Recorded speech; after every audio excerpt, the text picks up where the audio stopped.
ফুচকা লাভাররা কই আসেন ফুচকা খাই। তো এভাবে একটু ঝামেলা করে রেখে দিলেই এক সপ্তাহ অনায়াসে যখন ইচ্ছে তখন এই ফুচকাটা বানিয়ে খাওয়া যাবে। তো আমার এই ফুচকার এই ডাল আর এই টকটা আমি কিভাবে বানিয়েছি সেটাই আজকে দেখাবো পুরো রেসিপিতে। তো চলুন দেখে নিই আজকে আমার এই ফুচকার রেসিপি।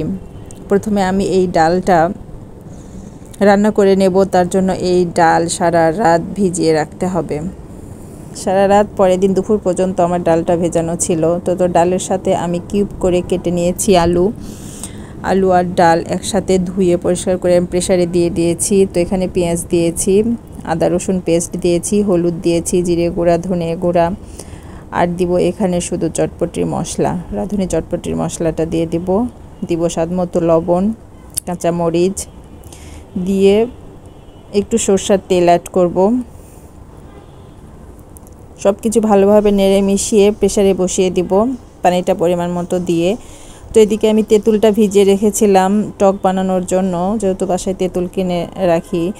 তো তেঁতুল দিয়ে আমি টকটা বানাবো। ভালো করে একটু ভিজিয়ে নিয়ে যখন নরম হয়ে আসবে তখন হাত দিয়ে কষলে এগুলো পরিষ্কার করে চিপে ফেলে দেব। তো বেশি পরিষ্কার করে নেওয়ার জন্য এটা ছাঁকনি দিয়ে ছেঁকে নিলেই হয়ে যাবে।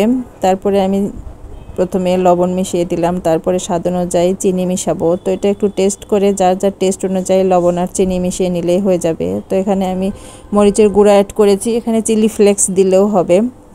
এখানে আমি মরিচের গুঁড়া দিয়েছি, দিয়ে ভালো করে মিশিয়ে নিলাম। এবারে একটা গুঁড়া মশলা অ্যাড করে দেব, যে মশলাটা আমি বাসায় বানিয়ে রেখে দিই টক জিনিস খাওয়ার জন্য। এই মশলাটা খুবই ভালো লাগে। তো ওইটা 2 চামচ দিয়ে দেবো। এখানে ধনিয়া ভাজা, জিরা ভাজা, পাঁচফোড়ন আর একটু ভাজা শুকনা মরিচ সবগুলো একসাথে গুঁড়া করে রেখে দেওয়া আছে। তো তার সাথে লাস্টে একটু লেবু চিপে দিলাম, হয়ে গেল আমার টকটা রেডি। তার সাথে ইচ্ছে মতো করে গাজর আর শসা কেটে নিয়েছি। তো এদিকে আমার ডালটা হয়ে গেছে। ডালটা এরকমই ঘন হবে, নামিয়ে রাখলে এটা আরোই ঘন হয়ে যাবে। তো নামানোর আগে আমার যেই গুঁড়া মশলাটা আছে সেই মশলাটা উপর দিয়ে ছড়িয়ে দিলাম। এটা না থাকলে হাতের কাছে জিরা ভাজা থাকলে সে জিরার গুঁড়াটা দিলেও হবে। দিয়ে নামিয়ে ঠান্ডা করে নেব। তারপরে যে ফুচকাটা ভেজে নেব, যে ফুচকাটা প্যাকেট ফুচকা কিনতে পাওয়া যায় সেই ফুচকাটাই আমি কিনে রাখি, ঝটপট ভেজে নিলেই হয়ে যায় ফুচকা। তো এভাবে ভেজে নিলাম। আমার ডাল টক সব কিছুই রেডি, জাস্ট এখন শুধু খাওয়ার পালা। তো এভাবে একটু কষ্ট করে ডাল আর টকটা রেডি করে রাখলে অনায়াসে 1 সপ্তাহ নর্মাল ফ্রিজে রেখে খাওয়া যায়। তো ডাল আর টকটা রেডি থাকলে যখন তখন এই ফুচকাটা বানিয়ে খাওয়া যাবে, কোনো ব্যাপারই না।